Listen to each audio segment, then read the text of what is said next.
Buenas tardes para cada uno de ustedes aquí presentes.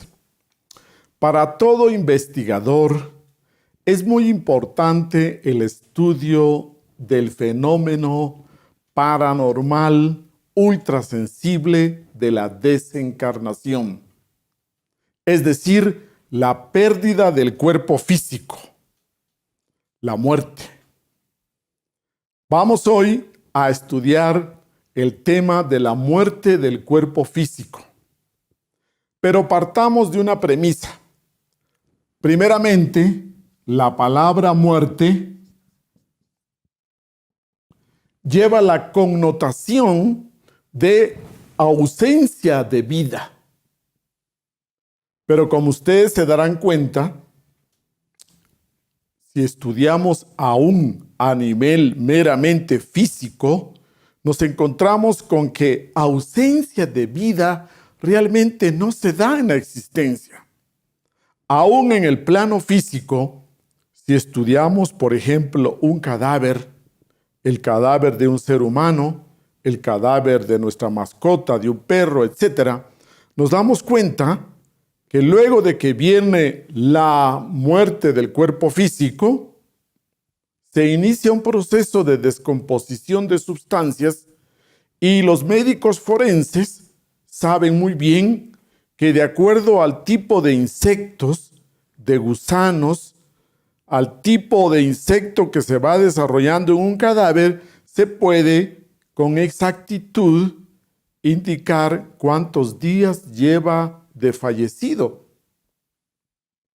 Es así como nos damos cuenta que la vida continúa, se procesa constantemente. De un cadáver inmediatamente surgen gusanos, surgen insectos y la vida comienza a darse en otro tipo de manifestaciones. No digamos en otros planos superiores de conciencia, en otras dimensiones superiores, la vida también continúa mucho más palpable. Entonces, si hablamos de estas dos palabras, vida y su antónimo como muerte, realmente no es tan exacto, porque la muerte sería la ausencia total de vida. Y no es el caso, no es el caso. Entonces, nosotros para nuestro estudio vamos a llamarle la desencarnación. El título de nuestra clase del día de hoy es La ley de desencarnación. Pero ¿por qué hablamos de una ley? Porque resulta que dentro de las 48 leyes que gobiernan este mundo físico, una de ellas precisamente es esta, que todo lo que nace en este mundo físico tiene que morir, tiene que desencarnar, tiene que terminar, tiene que, diríamos, concluir su proceso de vida física. Entonces, hablemos como la ley de desencarnación. Al hablar de esta ley, para comprenderla a fondo, partamos del hecho que tenemos que conocer previamente, como premisa, tenemos que conocer la estructura del ser humano. Para poder estudiar el proceso que es la muerte, tenemos que conocer primeramente su constitución séptuple, los 7 cuerpos que componen al ser humano. Tenemos que conocer sobre la esencia, sobre la conciencia, sobre el ego, sobre la personalidad. Y ahí podríamos nosotros entrar a un estudio sobre lo que es la desencarnación. Para muchas personas este tema puede ser incómodo porque en nuestra sociedad existe el dogma, el tabú, las supersticiones, que si hablamos de la muerte, quizás la podemos llamar, quizás la podemos atraer, quizás estamos evocando una tragedia, etc. Pero realmente no es así. para que nosotros podamos comprender la vida, para comprender la vida con cuerpo físico, tenemos que estudiar también la vida sin cuerpo físico. Diríamos que la vida se puede manifestar en nosotros, los seres humanos, se puede manifestar con cuerpo físico en esta tercera dimensión o como seres humanos sin cuerpo físico, pero continuamos existiendo. Vamos a estudiar entonces qué hay detrás de ese telón blanco que es la vida y qué hay detrás de ese telón negro que le llamamos muerte. Con la premisa que hemos hecho, con las explicaciones que hemos hecho, pero para comodidad vamos a utilizar a veces el término desencarnación, fallecimiento, muerte, etcétera, por cuestión de practicidad, para que nos sea más fluida la clase esta tarde. Muy bien, el proceso de la desencarnación no es algo instantáneo, no es algo así como podemos imaginar apagar un interruptor y se va la luz.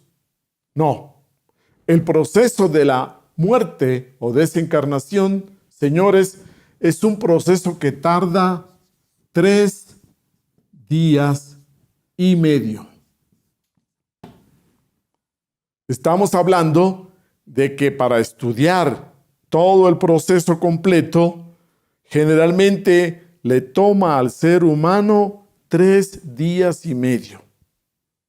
Desde el momento en que ya hablamos de una muerte clínica. ¿Y a qué se le llama muerte clínica? Se le llama muerte clínica cuando el corazón deja de palpitar, deja de hacer su trabajo y se detiene el proceso de respiración. Ahí diríamos nosotros que esto se conoce como muerte clínica. Usted puede utilizar un espejo para ver si el agonizante ya ha fallecido. Usted puede utilizar alguna prueba de la circulación de la sangre para darnos cuenta si se ha dado esa muerte clínica. Pero veamos entonces que este es un proceso en el cual nosotros dejamos el cuerpo físico y pasamos a otro tipo de manifestación de vida, a otro tipo de existencia sin el vehículo físico. Observe lo siguiente. Si para una pequeña cirugía, como por ejemplo la extracción de una pieza dental, si para una cirugía en la que necesitamos trabajar el apéndice, por ejemplo, necesitamos anestesia, imagínese usted cuánta anestesia estaremos necesitando para dejar todo el cuerpo físico. Pues precisamente cuando se estudia la desencarnación, vamos a conocer todos esos procesos que la naturaleza tiene para que nosotros podamos soltar, dejar este cuerpo físico. Para muchas personas es natural que ante este tema o ante el tema de la muerte se sienta miedo. Podemos estudiar de que ese miedo que sentimos todos los seres humanos ante la desencarnación se da de diferentes tipos, en diferentes gradaciones diríamos. Primeramente, hablemos de que ese miedo ante la muerte, ante la desencarnación, es parte de nuestra naturaleza. Es un miedo hasta necesario, diría usted. Es un miedo hasta sano, que nosotros cuidemos nuestro cuerpo físico y no tomemos riesgos innecesarios. Que si vamos a atravesar un precipicio sobre un tronco allá en el bosque, pues nosotros nos aseguremos bien y no nos atrevamos a atravesar ese precipicio así sin tomar precauciones, porque un resbalón, una caída, sería pérdida de nuestro cuerpo físico. Sería una muerte irremediable. Entonces, antes de que usted salte, antes de que usted haga algo con mucho riesgo, es natural que la naturaleza nos haya puesto en el fondo de nuestra psiquis ese temor, para que tengamos cuidado, para que tengamos precaución, para que no perdamos el cuerpo físico tan diríamos a la ligera. Ese es un miedo natural, normal, hacia la muerte, que nos ayuda a ser precavidos en la vida. El otro segundo miedo que usted podría también mencionar es que como seres humanos tenemos miedo a todo lo desconocido. Y como en el proceso de la muerte, generalmente en nuestra sociedad actual, lo cubrimos, lo tapamos, lo ocultamos y muchas veces no queremos que ni nuestros nietos nuestros hijos vayan a ver el funeral del abuelo, que quizás no vean el cadáver del abuelo, que no se despidan del abuelo, etc. Quizás nuestra sociedad actual cada día trata de ocultar más todo lo relacionado con la desencarnación. Entonces, hay un temor a lo desconocido que es natural en el ser humano. Conforme nosotros hablemos de este tema, lo estudiemos, entremos a la vivencia de estos procesos internos, estudiemos no solo en el mundo físico, no solo teóricamente, sino que a través de ciertas facultades superiores que posee el ser humano, como por ejemplo la clarividencia, como por ejemplo la clariaudiencia, como la meditación, como el desdoblamiento astral, esas experiencias que nos van dando comprobaciones, experiencias directas, que nos va dando una verificación de todos estos estudios que el ser humano a lo largo de los siglos, a lo largo de su historia, ha ido teniendo sobre este proceso de desencarnación.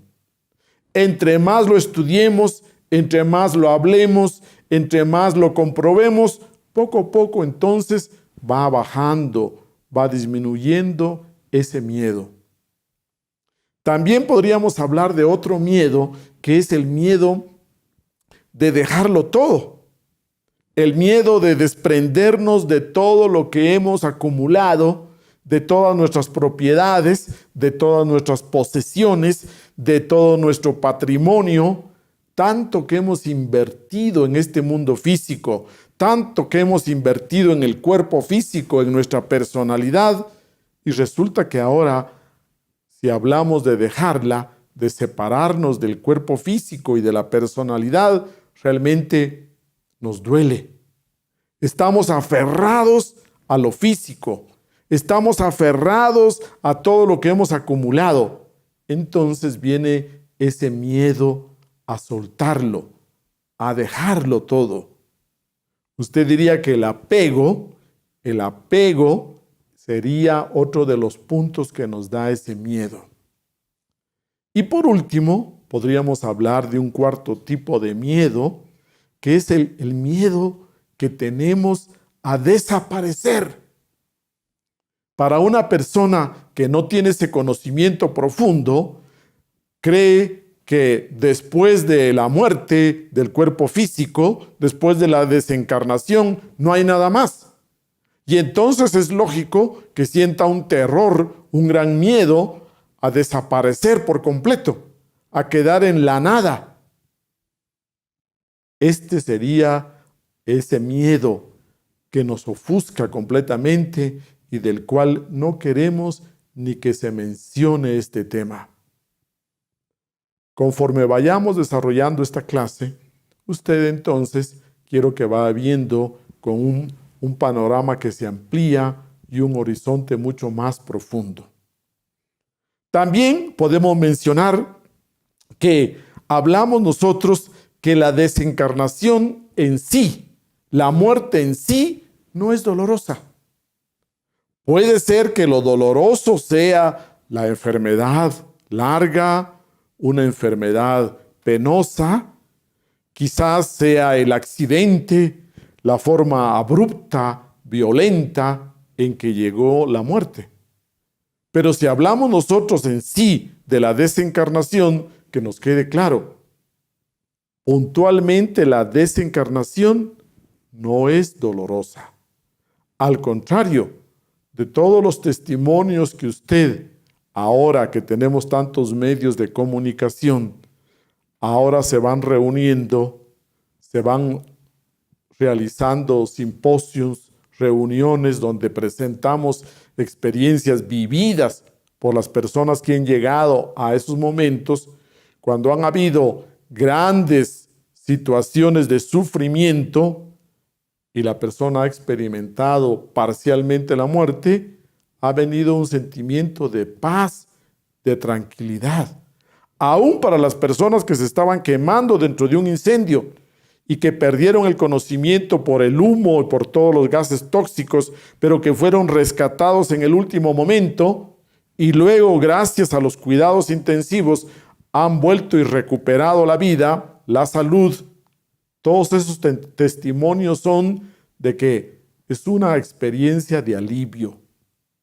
Cuando ya se pierde toda la conciencia y pasamos nosotros a otra dimensión. Entonces recuerde, la muerte en sí no es dolorosa. La enfermedad puede serlo, el accidente puede serlo, las diversas situaciones. Muy bien, también hablamos nosotros otro punto, que es que se nos dice, por ejemplo, bueno, pero ¿quién ha ido? ¿Quién se ha muerto y quién ha vuelto para que nos cuente todo lo que pasa? Ante este argumento, podríamos decir que los maestros iluminados, los grandes iniciados de conciencia despierta y todas aquellas personas que a través de disciplinas van desarrollando capacidades como la capacidad del desdoblamiento astral consciente, como la capacidad de una clarividencia o de una videncia o de una clariaudiencia a través de la meditación y a través de diferentes dones, poderes o capacidades especiales que el ser humano puede desarrollar. Es así como se ha estudiado este fenómeno o esta ley. A través de los siglos, en las diversas culturas, en el norte, en el sur, en el este y en el oeste, se han hecho estudios y usted ve que existe, por ejemplo, el libro de los muertos de los egipcios, el libro de los muertos tibetano, etc.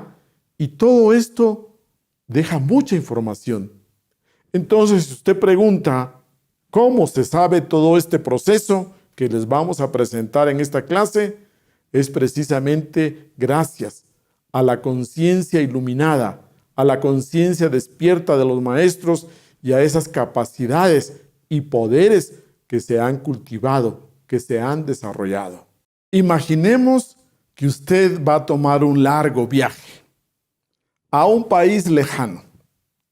¿Le gustaría a usted, si le es posible, comenzar a enterarse algo, a informarse sobre ese largo trayecto que necesita tomar, sobre ese largo viaje y sobre ese lugar exótico, sobre ese lugar tan nuevo y diferente?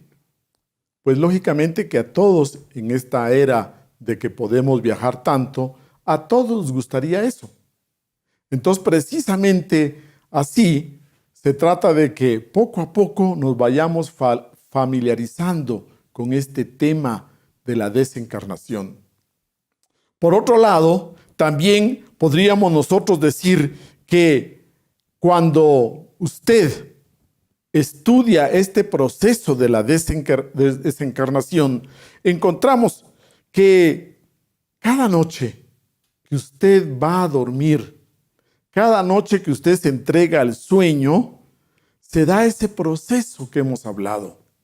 Ese proceso en el que usted va a la cama, se prepara, descansa, y conforme usted se va quedando dormido, conforme usted aquí va entrando a la etapa de sueño, va sintiendo esa modorra, va sintiendo muchas veces que el cuerpo como que se le va hinchando, hinchando, y como un globo que sale. Otras personas, en cambio, cuando se van quedando dormidas, sientan que comienzan a girar, a girar, a girar, a girar como un torbellino, y luego salen. Otras personas, en cambio, sienten como que se hunden, se hunden. Bien.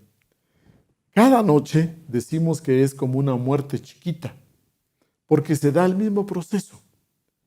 Sale a través de la glándula pineal, sale nuestro cuerpo astral, y ese cuerpo astral, con todos los cuerpos internos, con el aura astral, sale y queda unido a través del cordón de plata al cuerpo físico.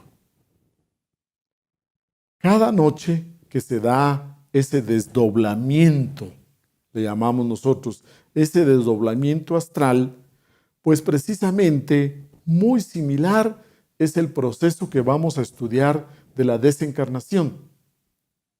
Pero por supuesto que hay unas diferencias por las cuales cuando usted le suena el despertador, cuando suena el celular, usted entra de nuevo al cuerpo y se despierta. Entonces, veamos que como punto de referencia, tomemos el sueño de cada noche. El sueño es una muerte chiquita, porque se dan esas separaciones, se da ese desdoblamiento. Así como usted cada noche lo hace en forma mecánica, inconsciente, quizás se duerme viendo la televisión, quizás se duerme escuchando música, quizás se duerme conversando con su pareja, etcétera, o arrullando a los niños y se queda dormido. Pues de la misma manera, usted puede hacerse consciente cada noche de ese proceso. Igual, diríamos, han habido grandes hombres, como por ejemplo el maestro del siglo pasado, el maestro Ouspensky. Se cuenta la tradición de sus discípulos, de sus estudiantes, que cuando ya le llegó el proceso de desencarnación, ya era un ancianito, y como ancianito tenía pues un cuerpo frágil, y sin embargo él le pidió a sus estudiantes que lo mantuvieran de pie, y él, apoyándose así, estuvo de pie esperando esa desencarnación, esperando el momento de la muerte para tenerlo lo más consciente, para vivirlo lo más consciente. Es un momento trascendental en la vida del ser humano. Así como es el momento trascendental del nacer, usted diría el momento trascendental también del morir. Entonces vale la pena que nosotros nos preparemos, que nosotros sepamos, así como tenemos que aprender a vivir, así también tendremos que aprender a dejar este cuerpo físico. Muy bien, entremos entonces al proceso de desencarnación. Primeramente, hablemos de la muerte natural. ¿A qué le llamamos muerte natural? Muerte natural le llamamos cuando ya nuestro cuerpo físico le llega su hora, su día.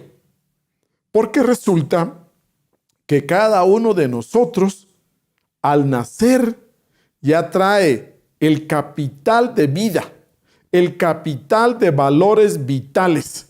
Cada uno de nosotros al nacer ya trae el número de años, meses, días, horas que este cuerpo físico va a vivir. Por esa ley de karma y dharma que ya estudiamos, por esa ley de karma y dharma y de acuerdo a sus acciones pretéritas, usted trae un capital de vida. Al tomar un cuerpo físico, el capital de vida viene depositado en sus tres cerebros: cerebro intelectual, cerebro motor y cerebro emocional. Este capital de vida viene bien definido. Pongamos un ejemplo. ¿Se acuerda de los juguetes del siglo pasado que eran de cuerda?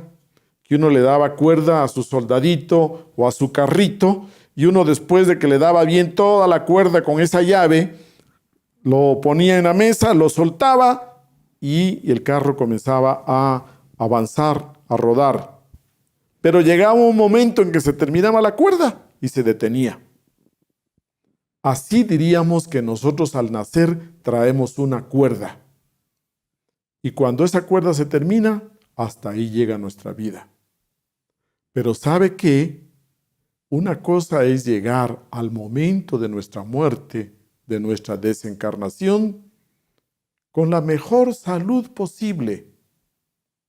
Si nosotros lleváramos una vida armoniosa y armonizante de acuerdo a las leyes de la naturaleza, llegaríamos quizás con una salud un poco frágil y débil, pero no necesariamente con grandes enfermedades, con terribles enfermedades.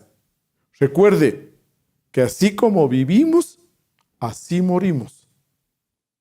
Cada uno muere bajo su propia ley. Entonces, si usted es respetuoso de su cuerpo, si usted se cuida, puede ser que llegue hasta con buena salud, con una salud aceptable, y ese día usted se prepara y deja el cuerpo físico. Usted ha conocido que el abuelo, muchas veces, o el vecino, ha estado bien de salud y de repente muere al estar dormido, quizás un ataque cardíaco, quizás un derrame cerebral y no pasa mayores enfermedades.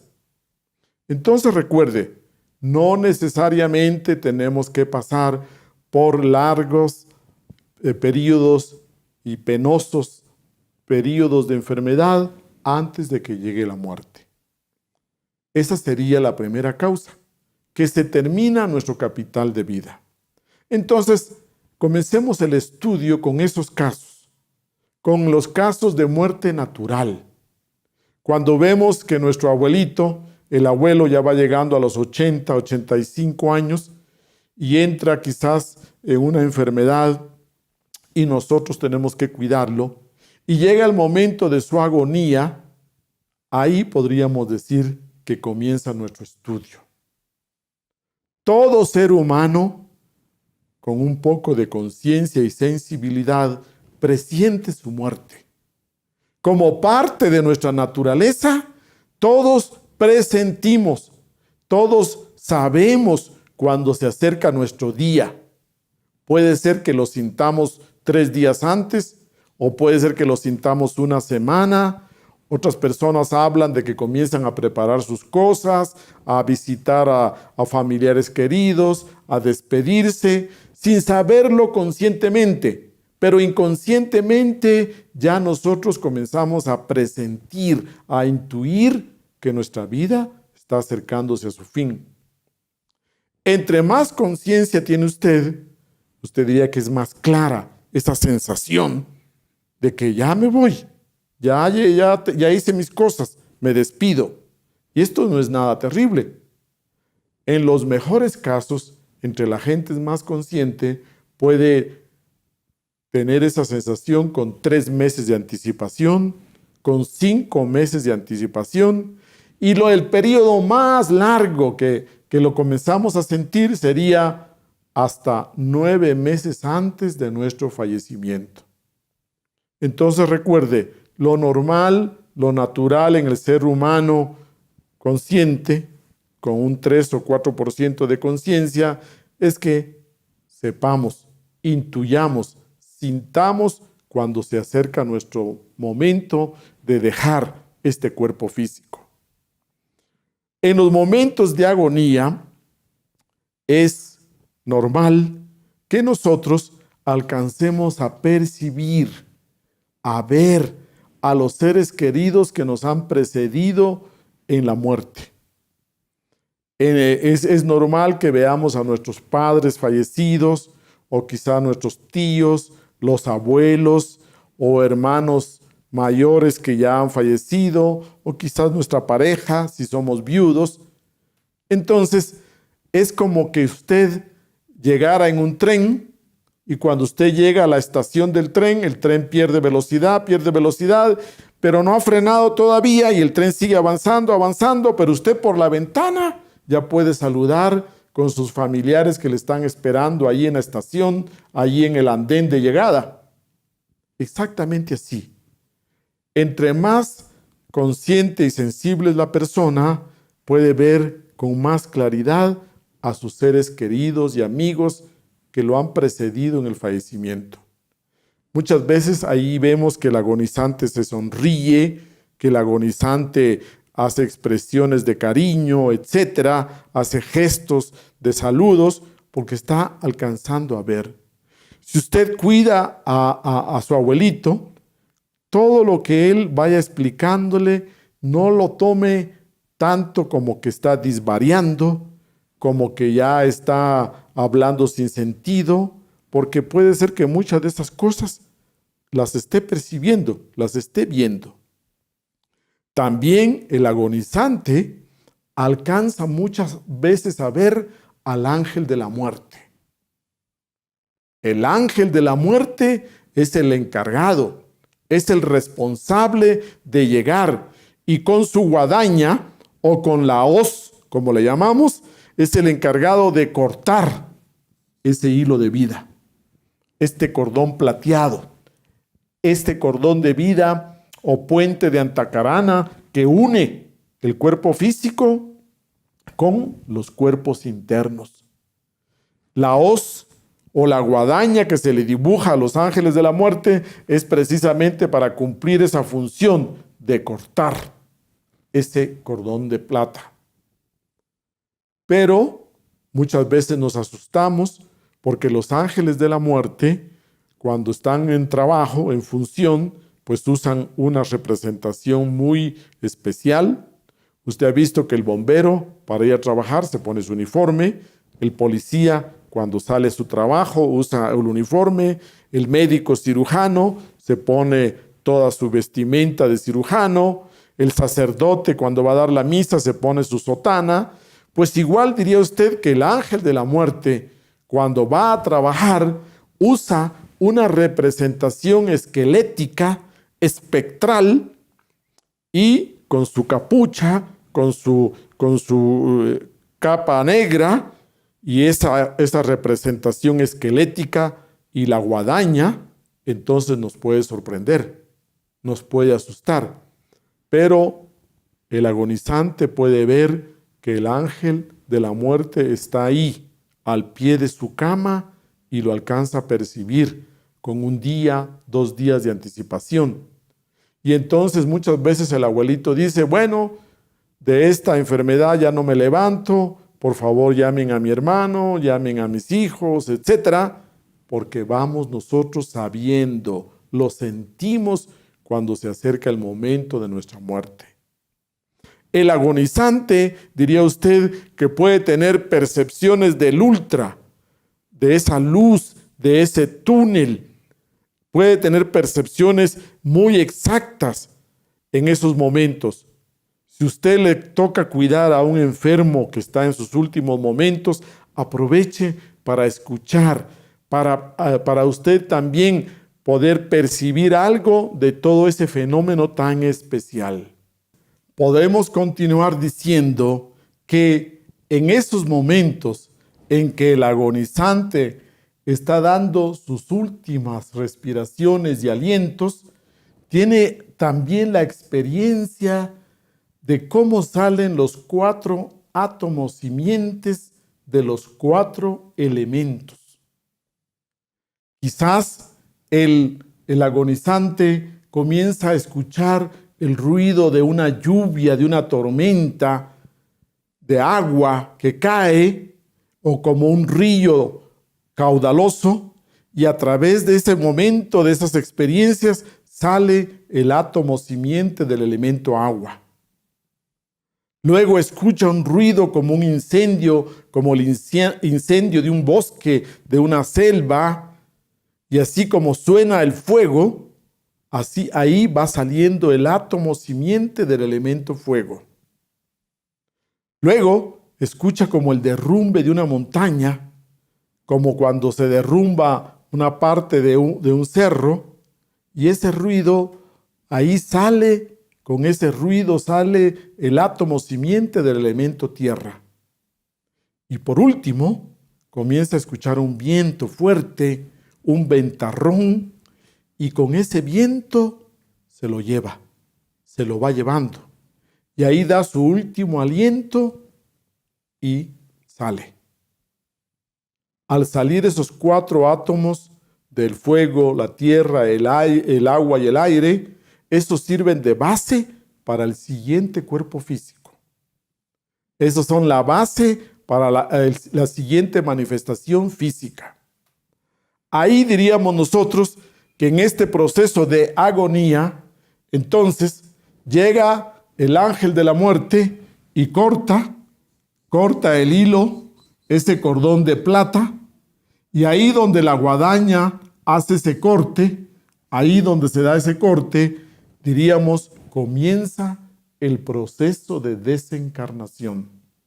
Este proceso de desencarnación tarda 3 días y medio. Lo repito para que usted conozca todos los fenómenos que esto desencadena. En el momento en que se corta este cordón de plata, entonces deja de funcionar el corazón, acá. 3 o 4 minutos después, ya muere el cerebro. Y dése cuenta que no es tan rápido. 3 o 4 minutos. Y así es como usted puede leer en la historia ciertas anécdotas interesantes. Allá en la época del siglo XIX, allá en la época de la Revolución Francesa, se cuenta que cuando guillotinaban a muchas personas, usted recordará, el verdugo levantaba la cabeza de la víctima y gritaba, así morirán los traidores. Y quedó el testimonio de que muchas veces esa cabeza gesticulaba palabras.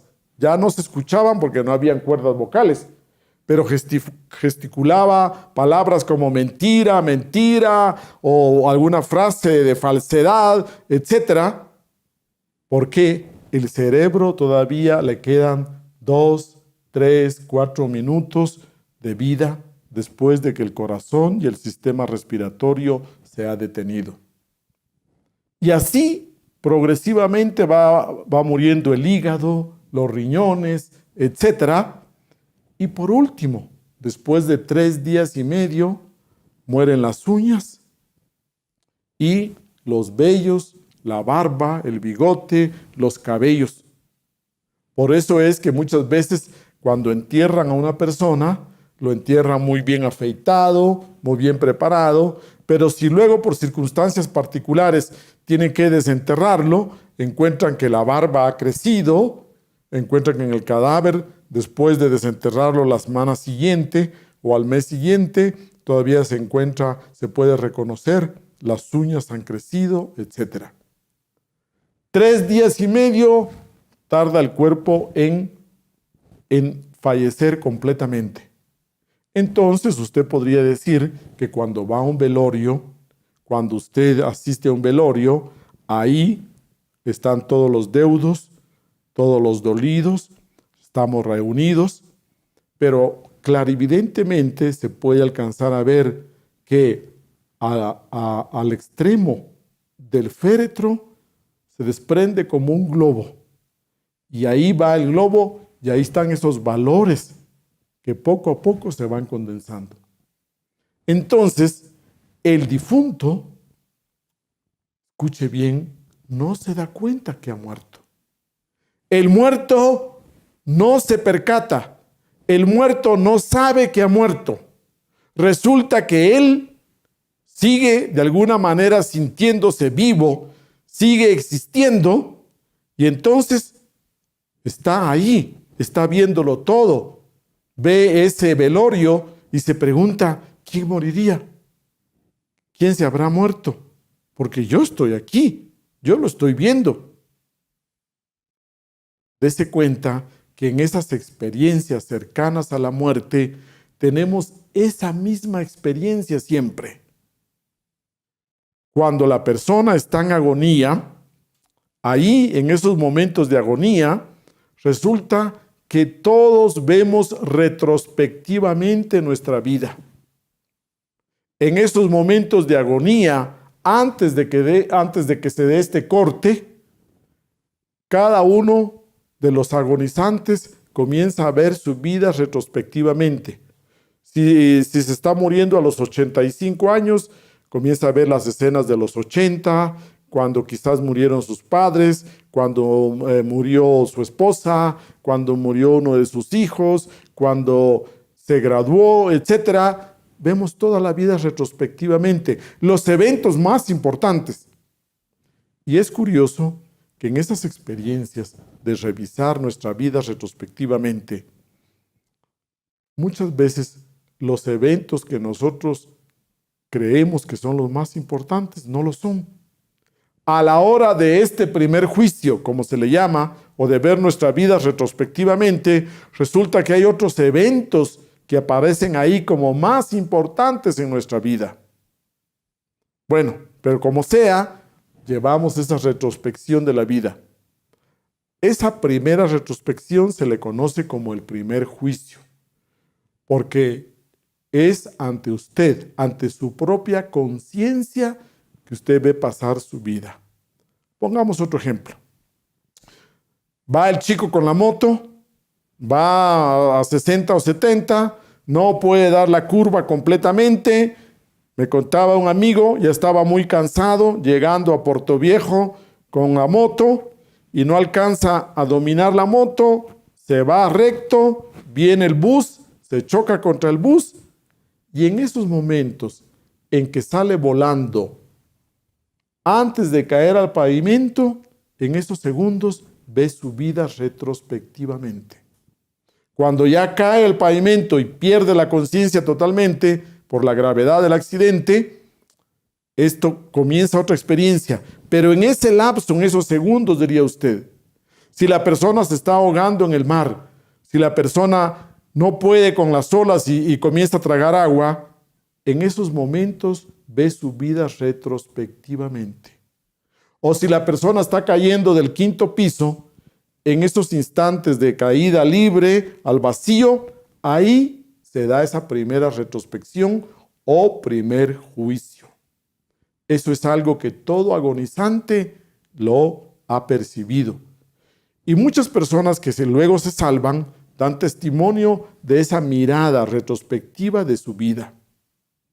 Cuando luego lo llevan a la emergencia, a la sala de emergencias, y muchas veces tenemos el testimonio que desde arriba ve su cuerpo.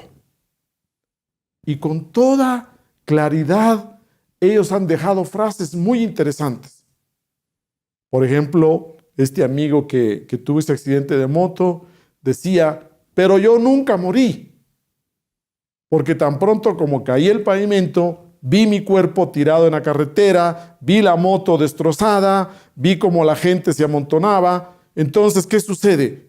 Yo nunca morí, nunca me sentí que moría, que no existía. Siempre estuve ahí presente. Es interesante. O la otra expresión, no soy yo, es mi cuerpo. No soy yo estoy aquí arriba, yo lo estoy viendo, es mi cuerpo. Igual en la sala de operaciones, cuando se detienen los latidos del corazón, cuando los médicos comienzan a correr ante que la situación que se les va el paciente, que se muere el paciente, y esa experiencia de que lo ven desde arriba y se dan cuenta de qué instrumentos usan los médicos, lo que dice el uno, lo que dice el otro, y hay testimonios de que la doctora que hizo la operación no la conocía, el paciente, quien lo salvó en esas carreras, y después cuando se ha salvado, y después de una semana, cuando la doctora pasa por la sala de cuidados intensivos, él la reconoce. Y dice, pero ¿cómo me puede usted reconocer si usted llegó inconsciente, si lo anestesiamos, si le hicimos la operación, si se nos fue usted varias veces y finalmente lo pudimos salvar? ¿Cómo es que estos pacientes accidentados reconocen después, sin haberla conocido, a la doctora que les salvó la vida?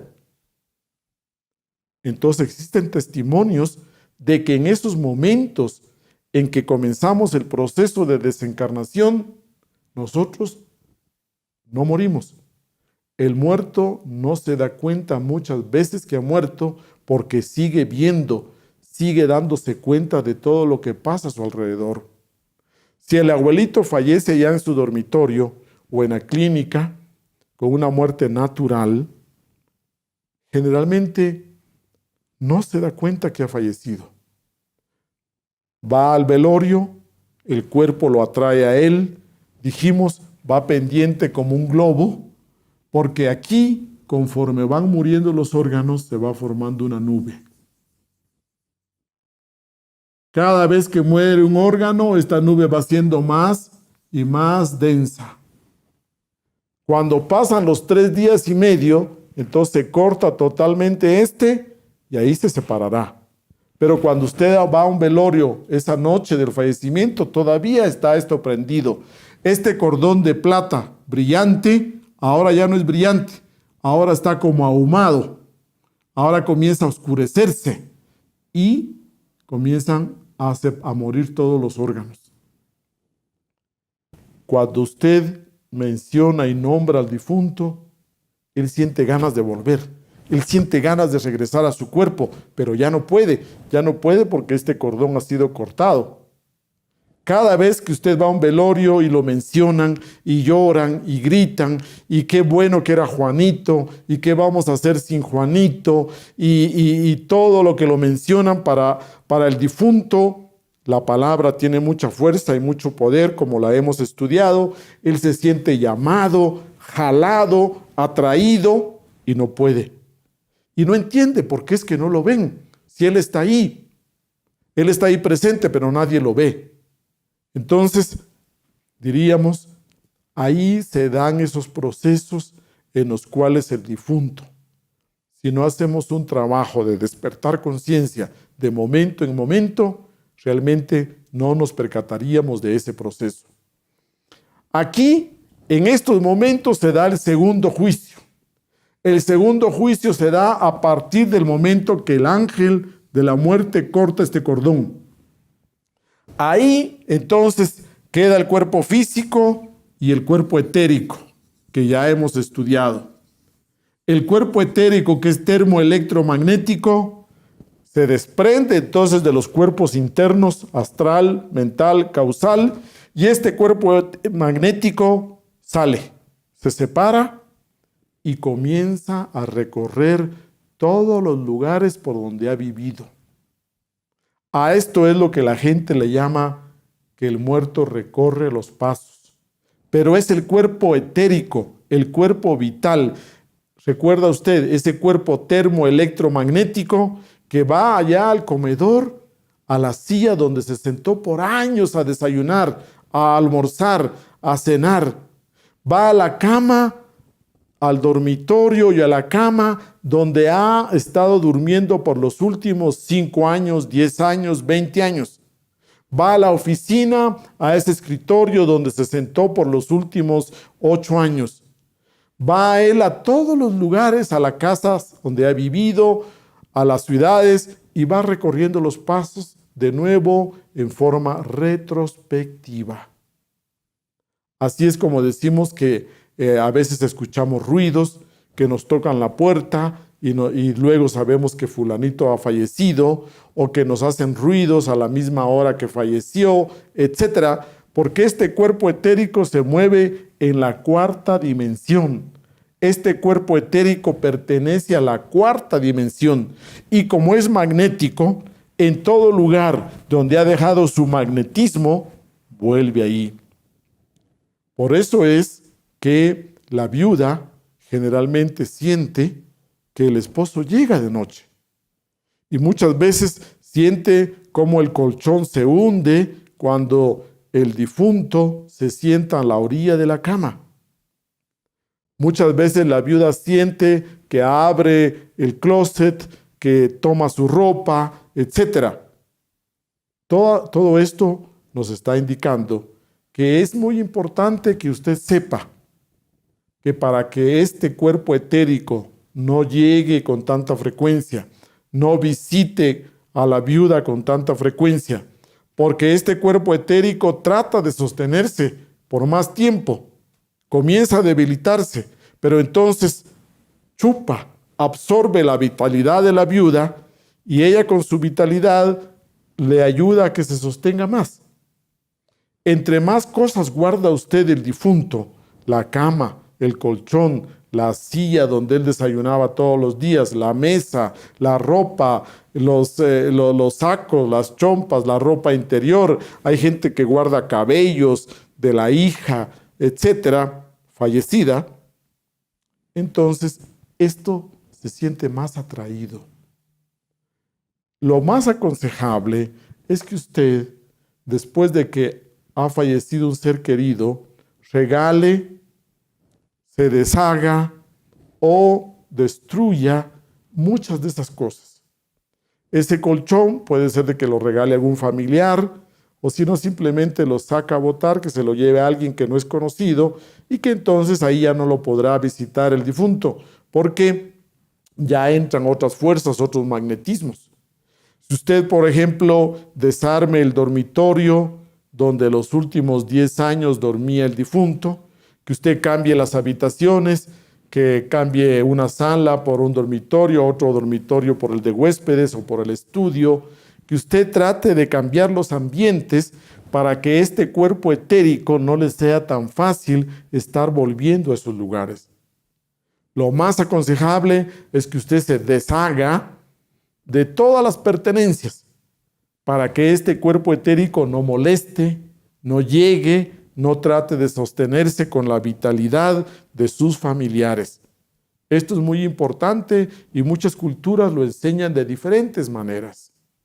Digamos que son 3 causas las que desencadenan todo este proceso de la desencarnación.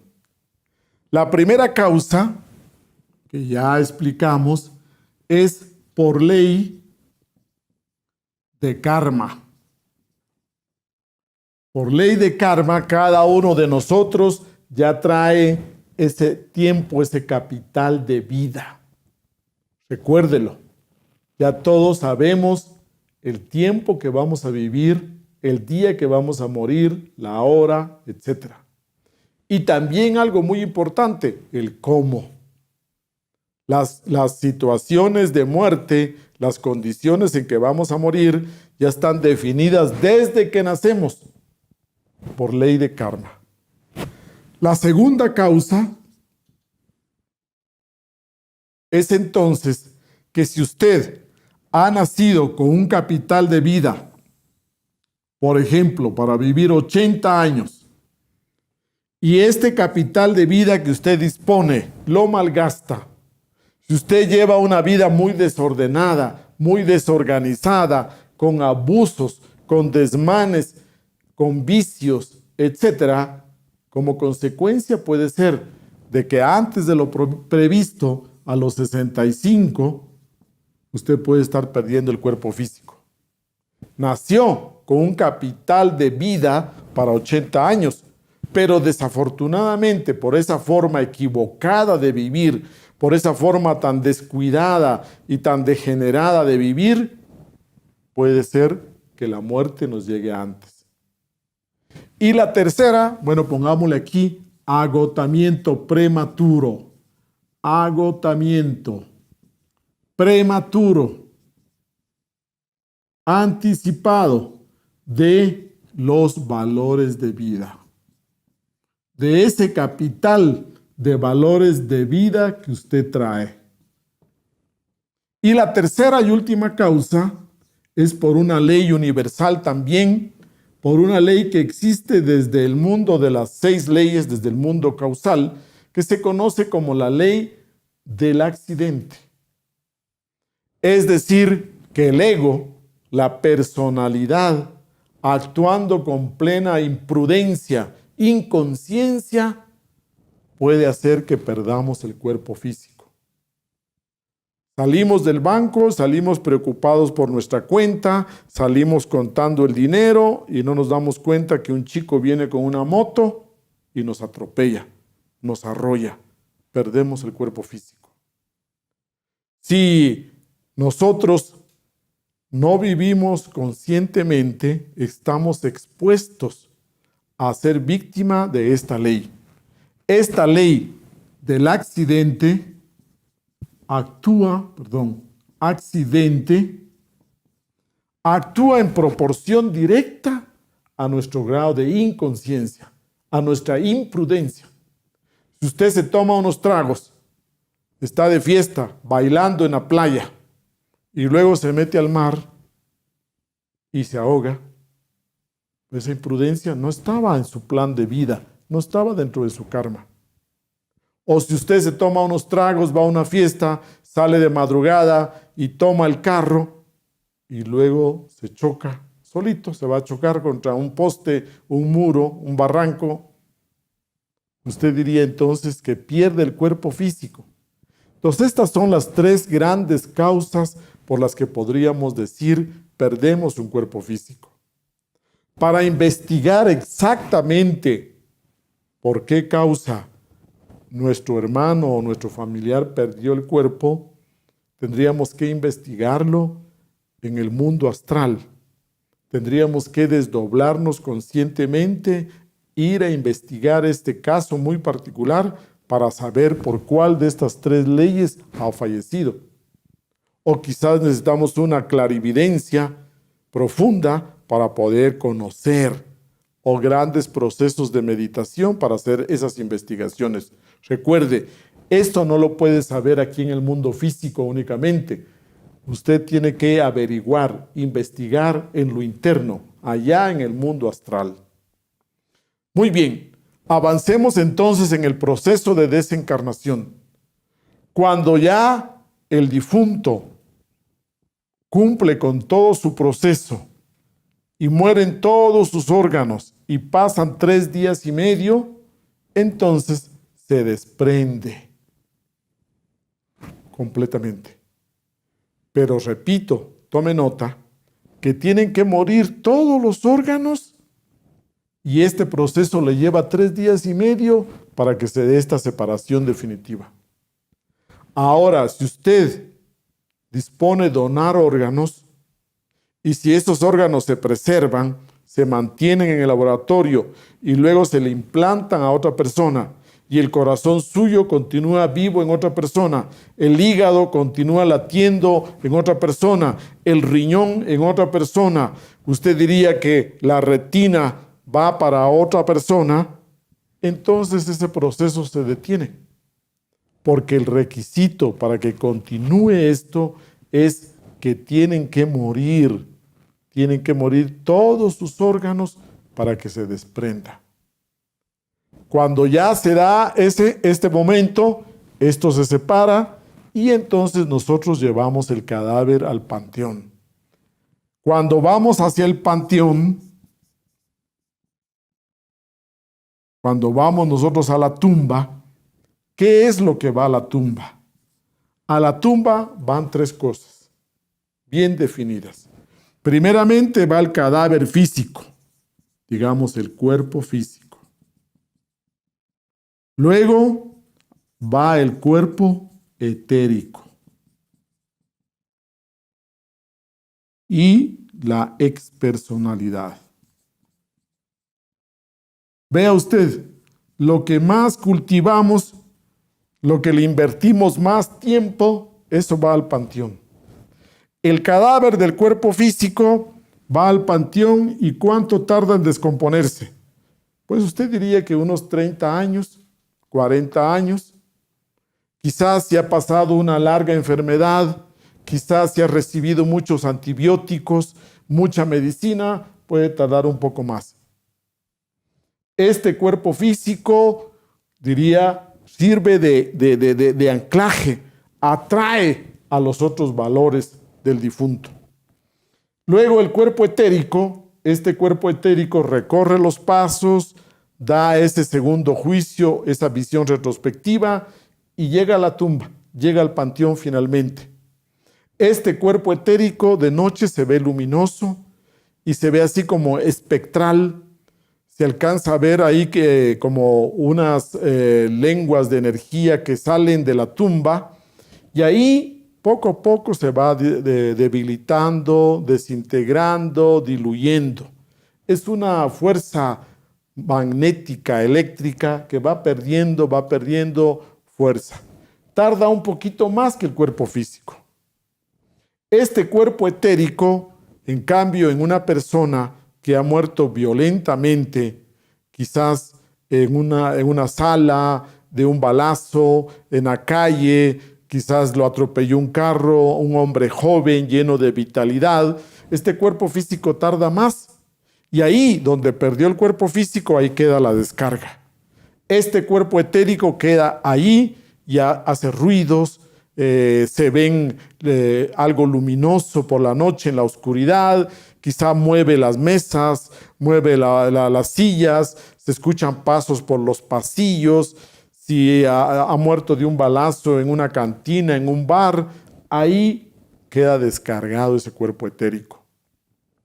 Este cuerpo etérico da muchos fenómenos también, da algunas, diríamos, fenómenos paranormales y generalmente se ve como algo espectral, se ve como algo luminoso, pero no es ni el alma, ni el espíritu, ni nada de eso del ser humano, es simplemente este cuerpo energético.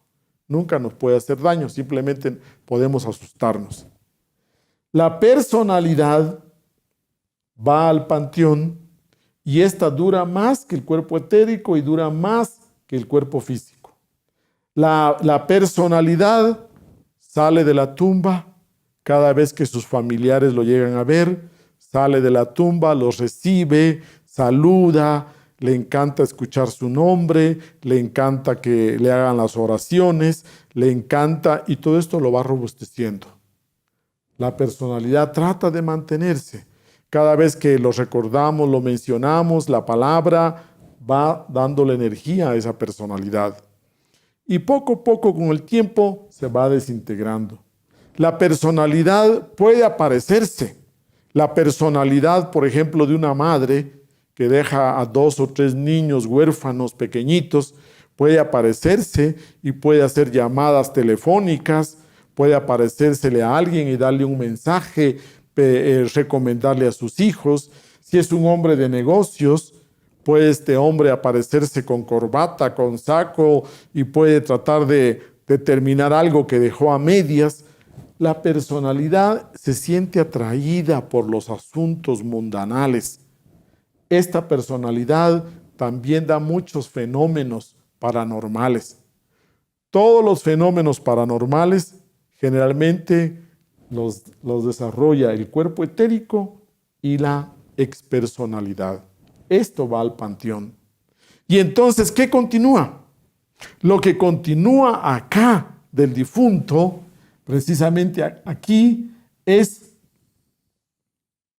en este círculo, pongámosle, aquí va el cuerpo astral, que no va a la tumba, el cuerpo mental, el cuerpo causal, o, como dijimos, cuando estudiamos este tema, los gérmenes, los embriones de esos cuerpos, como los tengamos trabajados, como los vayamos desarrollando.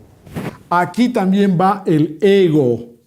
Recuerde que el ego no puede destruirse porque el ego desafortunadamente tiene embotellada, enfrascada partículas de esencia y la esencia es eterna. Y por último, pongamos acá la esencia libre. Lo que usted tenga de conciencia libre, ese 3%, ese 4% de conciencia libre, eso es lo que continúa. Entonces, señores, en el proceso de desencarnación continúa existiendo nuestros cuerpos internos, continúa el ego, continúa la esencia, la conciencia libre, lo que tengamos en un porcentaje. Y a la tumba, repito, va el cuerpo físico, el cuerpo etérico y la personalidad. Como usted puede ver, de todo lo que nos constituye, como estamos constituidos, solo la parte inferior, la parte más densa, lo que pertenece a esta tercera y cuarta dimensión, es lo que va a el panteón. El resto continúa. Y cuando se da esta separación, todos estos valores se van entonces y comienza el tercer juicio. Cuando entramos al tercer juicio, estamos hablando que nuestra esencia, nuestra conciencia toda, sale del ego, se separa del ego y va a la séptima dimensión, al mundo causal. Y ahí en el mundo causal, ahí compadece ante el tribunal de la justicia divina. En este tribunal del karma no puede entrar el ego. El ego se queda entre la cuarta y la quinta dimensión. Solo la conciencia libre, completa, se presenta ante los señores del karma.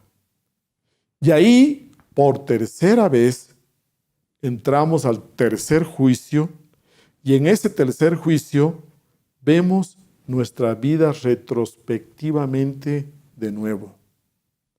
Vemos lo que hicimos bien, lo que hicimos mal, lo que hicimos de más, lo que dejamos de hacer y los aprendizajes que sí logramos, el crecimiento que sí logramos en esa existencia. Es ante nosotros, porque recuerde que no hay peor juez que nosotros mismos. Es ante nosotros que vemos nuestra vida retrospectivamente.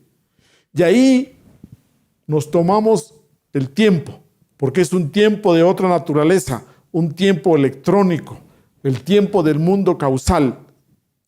Ahí nosotros diríamos que revivimos nuestra vida y sacamos en limpio el crecimiento, los aprendizajes, la conciencia que hemos desarrollado, las virtudes, los valores que hayamos cultivado y desarrollado. Esas cosas profundas, trascendentales, son las que continúan con nosotros. Después de ese tercer juicio, el difunto reúne todas estas partes, la conciencia vuelve a quedar embotellada dentro del ego y se siente atraída por el cuerpo físico, por el cuerpo etérico y la personalidad. Y entonces generalmente el difunto, repito, que no se da cuenta que ha fallecido, la conciencia vuelve a quedar enfrascada dentro del ego y allá en el cementerio, en la parte interna, arriba de las tumbas, él proyecta con su imaginación, con su conciencia dormida, proyecta su casa, su comedor, su cuarto, el dormitorio, la oficina, el taller, y continúa viviendo. Con esa conciencia dormida, él continúa creyendo, proyectando que tiene que trabajar, que tiene que ir y venir, que tiene que comer, que tiene que curarse, que tiene que cuidarse. Entonces es muy desagradable ir al cementerio y ver clarividentemente arriba de cada tumba la proyección mental de cada uno de los difuntos. El difunto, repito, no se da cuenta que ha muerto y continúa con sus penas, su angustia, su trabajo, yendo, viniendo, sintiéndose enfermo, que le duele esto, que le duele aquello, que las penas, las penurias, que la plata, que las deudas, etcétera, etcétera.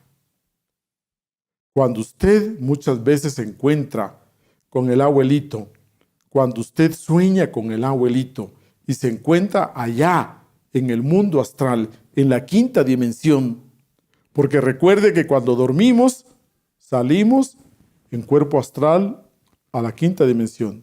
Y el difunto también deja su cuerpo físico ya definitivamente y va a la quinta dimensión.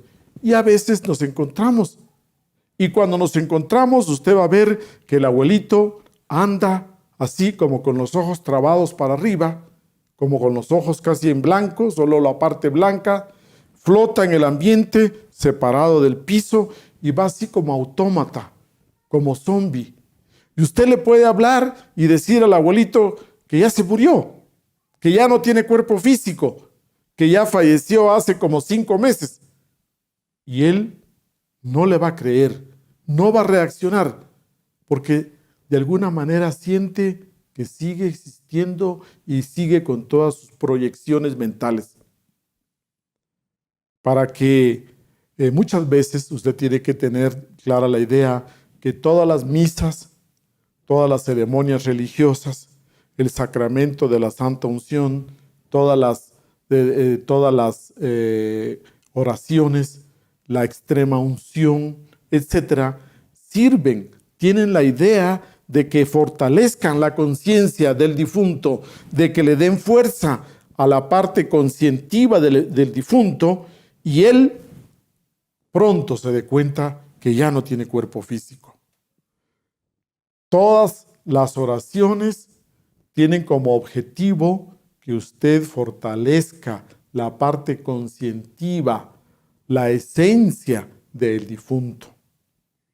Conforme va pasando el tiempo, lentamente, el difunto se va percatando. Conforme este cuerpo físico se desintegra, el etérico y la personalidad, entonces va perdiendo fuerza ese anclaje. Pero mientras pasan estos 30 o 40 años, usted diría que los cementerios se vuelven lugares bastante contaminados, porque todos estos espectros de fuerza etérica, todos estos cuerpos en descomposición y todas estas proyecciones mentales de los difuntos hacen que los cementerios sean unos lugares muy densos, muy pesados, donde no es conveniente que usted llegue a visitar con tanta frecuencia, porque todo esto se le pega a usted en su aura astral, y cuando usted va a su casa, usted lleva todo esto. Y todas esas fuerzas en descomposición son aprovechadas muchas veces por gente sin escrúpulos, que utilizan la tierra del cementerio, que utilizan los huesos de muerto, y hay supersticiones que la gente dice es bueno tener un hueso de muerto porque aleja a los ladrones, que es bueno tener una calavera de un difunto para que espante a los ladrones, y mucha gente que en sus casas tiene estos elementos. Pero resulta que eso atrae fuerzas muy pesadas, muy densas. Les repito, mientras que esto se está descomponiendo, estos valores internos son atraídos por la inconsciencia que tenemos. Cuando usted utiliza los servicios de cremación, cuando usted hace la cremación del cuerpo físico, esto ayuda. Esto ayuda porque entonces ya no se hace tan largo este tiempo, y cuando se crema el cuerpo físico, más rápidamente se destruye, se debilita el cuerpo etérico y también se debilita la personalidad.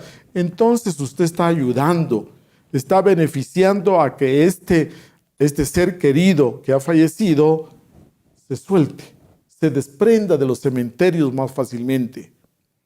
Los cementerios, usted diría, son antros realmente, y sirven de base para muchas prácticas de magia negra, etcétera, por todas esas sustancias que se están descomponiendo ahí, tanto sustancias físicas de los cadáveres como sustancias etéricas y también en descomposición. Todo esto hace que haya muchas fuerzas negativas que son mal utilizadas por ciertas personas que se dedican a ese tipo de prácticas. También diríamos que es conveniente que cuando usted incinera ese cadáver, usted está ayudando a que entonces se libere y poco a poco el difunto se va dando cuenta. Se va dando cuenta de ese nuevo ambiente que lo rodea, se va dando cuenta de los procesos que tiene, lentos, pero son procesos internos. Y de acuerdo a esa capacidad de conciencia, se percata finalmente que no tiene cuerpo físico. Recuerde, aquí lo definitivo es el grado de conciencia, el nivel de conciencia. Por eso que le enseñamos a usted prácticas para que despierte conciencia, aquí y ahora, de momento en momento, que usted agudice sus sentidos y se percate todo el tiempo de lo que le rodea, para que usted, en el momento en que le llegue la desencarnación, usted se dé cuenta con más facilidad. Recordemos que la desencarnación nos puede pasar a todos en cualquier momento. La desencarnación no es solo para los ancianos. Cualquier niño o joven, vaya usted entonces a los hospitales, lea usted el periódico, vea las noticias por televisión, cualquier edad, nosotros podemos perder el cuerpo físico. Entre más estudiamos este proceso, menos miedo nos da a hablar, preparar nuestros asuntos, hablar con nuestros familiares, cómo queremos que nos traten cuando fallezcamos, cómo queremos que nos den las últimas asistencias, si queremos que nos tengan con una máquina por tiempo indefinido, o si queremos que tengamos una muerte más natural, normal, cómo dejar nuestras herencias arregladas, nuestro testamento, nuestra voluntad. Siéntase usted tranquilo, en libertad de conversar con sus seres queridos de estos temas, porque nunca sabemos en qué momento nos llega la desencarnación. Ojalá que usted la sienta con la debida anticipación para que deje arreglando sus asuntos. Cuando hablamos nosotros de prepararnos para ese momento, dése cuenta, ¿qué podemos llevarnos de esta vida física? ¿Qué es lo que usted se puede llevar? Dese cuenta que todo aquello que alguien le puede quitar, que alguien le puede arranchar, que alguien le puede robar, eso no es suyo, eso no le pertenece. Lo auténticamente suyo es aquello que nadie le puede quitar, que nadie le puede robar, que nadie lo puede atracar y quitárselo. Solo lo que nadie le puede quitar es lo auténticamente suyo. ¿Y qué es lo que nadie le puede quitar? ¿Qué es lo que ni la muerte le puede quitar? Su conciencia. Dese cuenta que entre más conciencia tenga, cultive, desarrolle, entre más despierte su conciencia, usted realmente tiene algo que llevarse. Allí en la conciencia van sus aprendizajes, va su sabiduría, van sus virtudes, van sus valores, van sus principios, ahí va su dharma, todo ese dharma que usted hace con sus buenas acciones, todo eso va en su conciencia. Entonces lo que continúa en usted, lo más valioso que continúa en usted es su conciencia libre, sus cuerpos internos cultivados, desarrollados, y ojalá lleve poco ego. El ego continúa, repito, porque dentro tiene una partícula de esencia enfrascada. En el caso de los suicidas, que generalmente nos preguntan, un suicida tiene realmente que enfrentar situaciones muy dolorosas. El suicidio no es la respuesta, no es la solución a nada, porque después del suicidio usted tendrá que regresar inmediatamente, muy pronto. Entonces recuerde, el suicidio no es la salida nunca. Y por otro lado, también usted se ha dado cuenta que hay mucha gente que le gusta llamar, invocar a los muertos.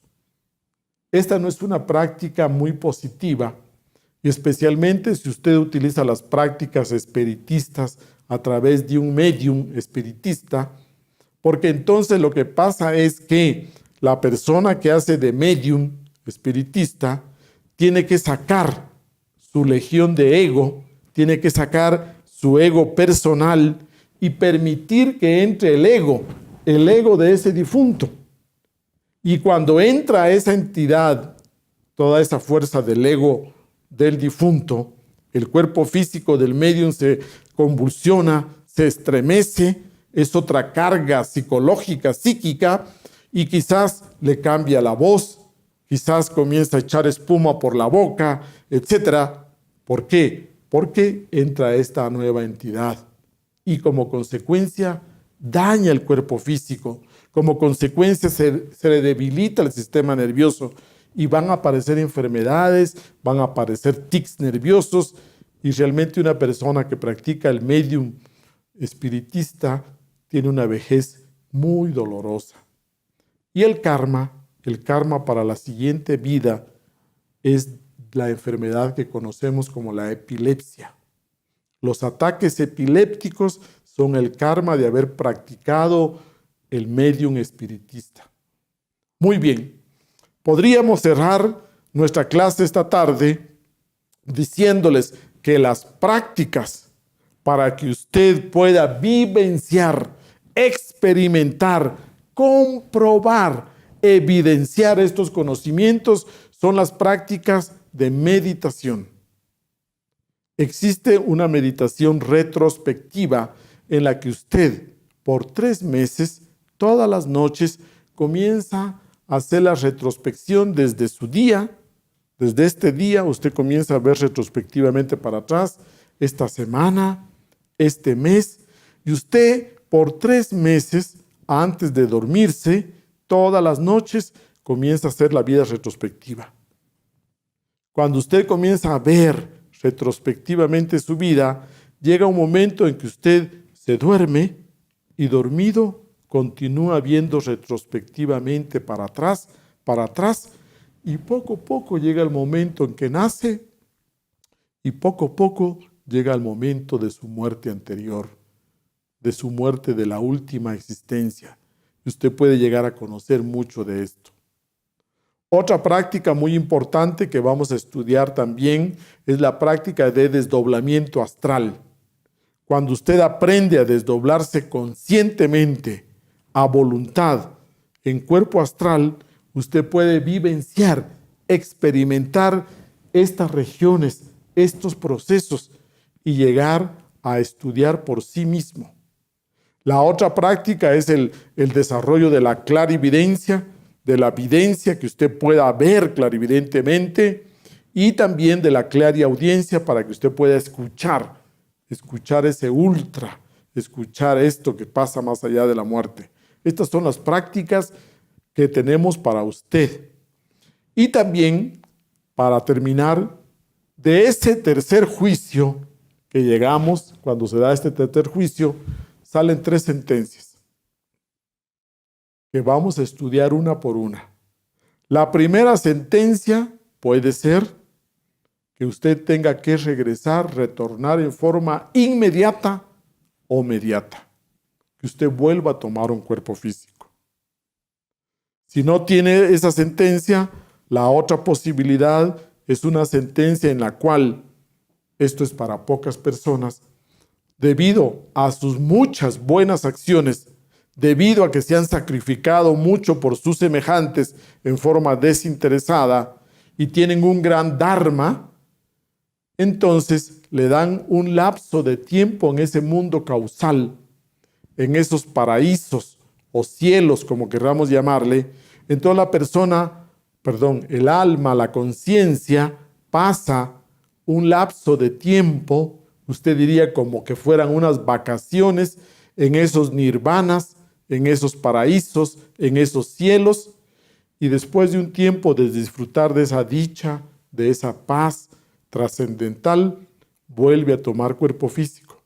Pero cuando vuelve a tomar el cuerpo físico, viene así como cuando usted viene de vacaciones, renovado, motivado, con grandes anhelos espirituales, con mucha fuerza espiritual, buscando cosas trascendentales. Entonces se reconoce esas almas porque traen propósitos y grandes metas trascendentales. Y la tercera posibilidad o la tercera sentencia que puede salir de ese tercer juicio es la más terrible, la más grave, que también vamos a estudiar, es que usted ya no tenga posibilidades de tomar cuerpo físico y le toque involucionar en las infradimensiones de la naturaleza, o lo que la gente conoce como los mundos infiernos. Esa sería la tercera posibilidad. Entonces recuerde que después de ese tercer juicio nos dan una sentencia, una sola sentencia. Puede ser una de estas tres que acabamos de mencionar. Nosotros queremos motivarle a usted para que se dé cuenta que podemos nosotros realmente admitir, conocer, estudiar todo este proceso de desencarnación para evitarnos sufrimientos innecesarios, para evitarnos angustias innecesarias ante ese proceso de la desencarnación. Recuerde que si algo seguro hay en esta vida es que todos tenemos que morir. Todos tenemos que morir, tarde que temprano. No sabemos cuándo, pero tenemos que enfrentarlo. La muerte es la corona de todos. Todos tenemos que pasar por esta experiencia. Nosotros queremos invitarle a que usted despierte conciencia y que usted sea testigo consciente de su propia desencarnación. Y que cada vez que le toca ir a un velorio, a un sepelio, usted reflexione profundo sobre este proceso de la muerte, de la desencarnación. Buenas tardes.